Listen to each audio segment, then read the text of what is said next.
He ignored my last message. Now I live with it forever.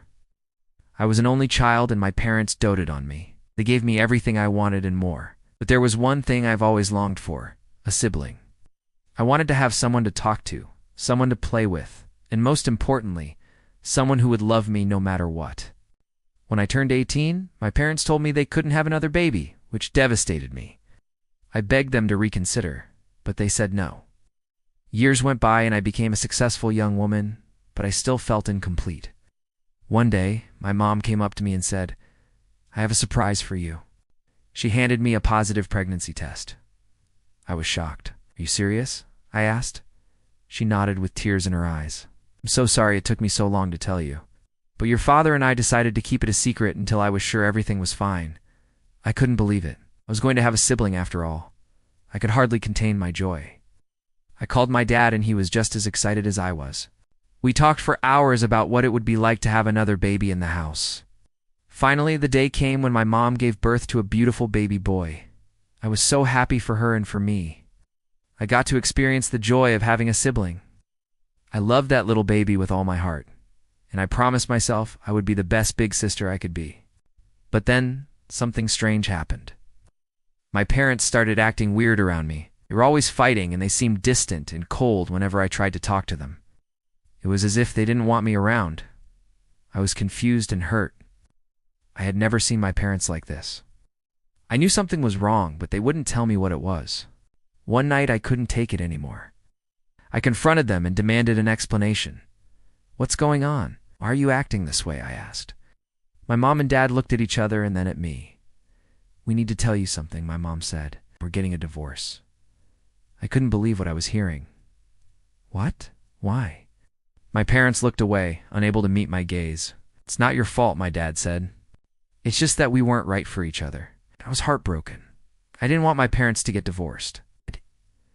I loved them both so much, and I didn't want them to be apart. But I was only 21 years old, and I knew I couldn't do anything to stop it. As the months went by, things got worse. My parents' divorce was finalized, and they each moved out into their own places. I stayed in our family home, but it wasn't the same without my parents. I missed them both so much, and I felt completely alone.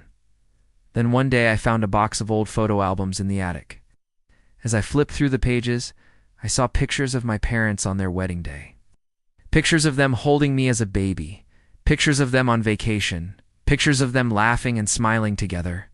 I couldn't help but smile as I looked at the photos. My parents looked so happy together.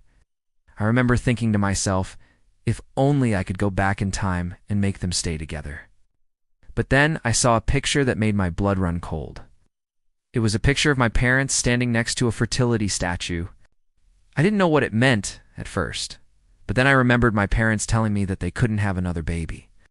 Suddenly it all made sense. The divorce, the fighting, the distance. My parents had gotten divorced because I was an accident. I wasn't supposed to be born. I wasn't wanted. I felt so betrayed. I had loved my parents so much, and this is how they repaid me. I threw the photo album to the ground and let out a scream. I didn't know what to do.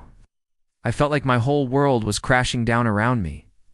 Then I did something crazy. I picked up my phone and called my dad. Didn't care if he yelled at me or told me to leave him alone. I needed to hear his side of the story. "Dad, why did you get divorced? Why did you send me away?" I cried. My dad was silent for a moment. "I'm sorry," he finally said. "It's not your fault." I hung up the phone and went back to the photo album. I looked at the pictures of my parents again, but this time I saw them in a different light. They weren't the loving couple I had once thought they were. They were just two people who had made a mistake that had destroyed my life. I will never forgive them. I will never forget what they did to me. I live with their betrayal every day. It's a heavy burden to carry, but it's one that I will never, ever share with anyone, because some scars run deeper than others, and this one runs deeper than I could ever imagine.